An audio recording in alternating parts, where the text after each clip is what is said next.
Жас алаш жастар газеті. Оқу мақсаты тыңдалған мәтіннің негізгі мазмұнын түсіну, ақпараттың шынайылығы мен нақтылығын анықтау, мәтіннің мақсатты аудиториясын, автордың негізгі ойы мен көзқарасын анықтау.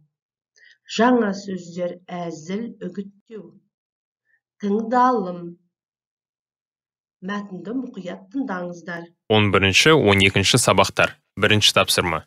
Жас алаш газеті Ғани Мұратбаевтың бастамасымен 1921 жылдың 21 наурызынан бастап Ташкент қаласында шыға бастады. Газетте ақын жазушылардың туындылары жарияланып тұрған. Мұқағали Мақатаевтың Райымбек поэмасы алғаш рет осы газетте жарық көрген.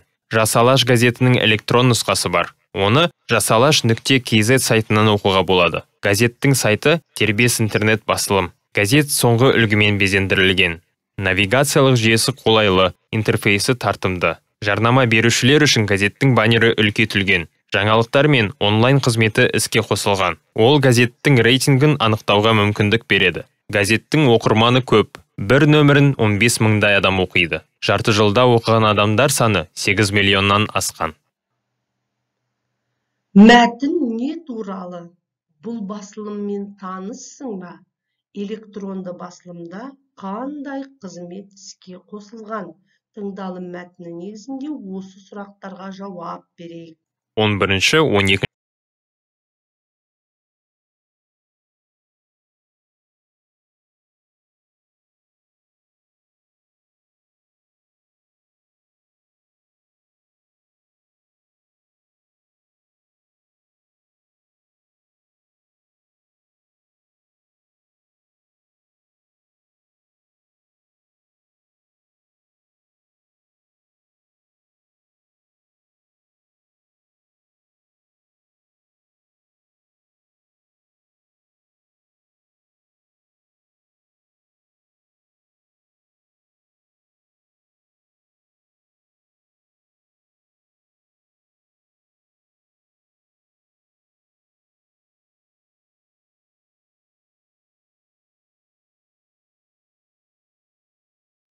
Оқылым мәтіні 137-ші беттегі екінші тапсырмаға мұқият қараңыздар.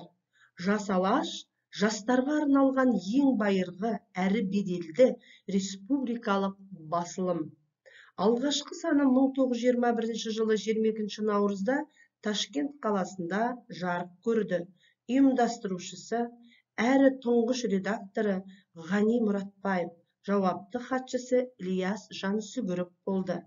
Газеттің шығуына қазақтың қайраткерлері Байтұрсынұлы, Садуақасов, Майлин, Сейфуллин, Әуезов, Аймауытовтар ат салысқан. Газет 1927 жылдан бастап Лениншіл жас деген атпен шықты. Бұл басылым қай кезде де қазақ жастарының қалыптасуына үлкен еңбек сіңірді. Қазақстан өз алдына тәуелсіз мемлекет болғаннан кейін газетке Жас алаш атауы қайтарылды. 2000 жылы Жас алаш жылдың ең үздік газеті атанып, алтын жұлдыз номинациясын жеңіп алды. Газеттің бас редакторы Нұртөре Жүсіп мемлекеттік тіл мен ұлттық дәстүрді дамытуға сіңірген еңбегі үшін жылдың таңдаулы алтын адам сыйлығымен марапатталды. Негізінен жастарға арналған газетті барлық жастағы адам оқиды. Ол жалпы ұлттық қазақ басылымы. Жас алашта күнделікті жаңалықтармен қатар саясат пен экономика, әдебиет пен мәдениет, өндіріс пен экология, қылмыс пен заң, қаржы мен басқару жүйесі, маркетинг пен менеджмент, білім беру мен денсаулық сақтау, өнер және тағы басқа тақырыптарда мақалалар жарияланады. Сонымен қатар сыни бағыттағы әзіл әңгімелер де жарияланып тұрады. Газеттің студент, ырғақ, мыңнан бір мезет, отбасы атты қосымшалары бар. Жас алаштың өзіне тән сипаты, өткірлігі мен турашылдығы, жаңашылдығы мен тапқырлығы.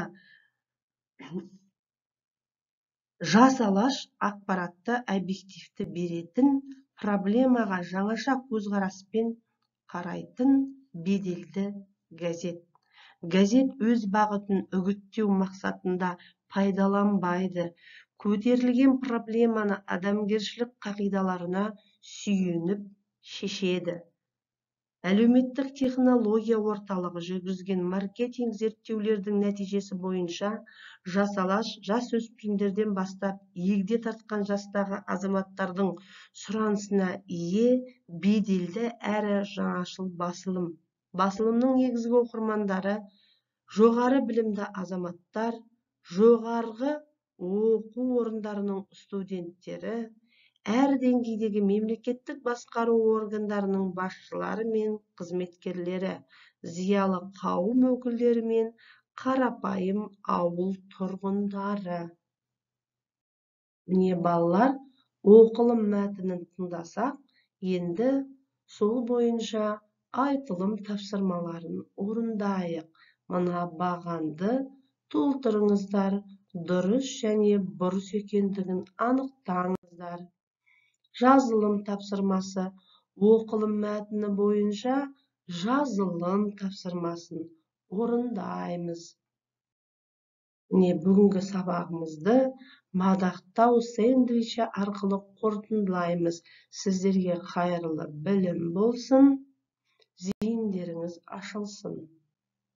Назар қойып тыңдағандарыңызға үлкен рахмет.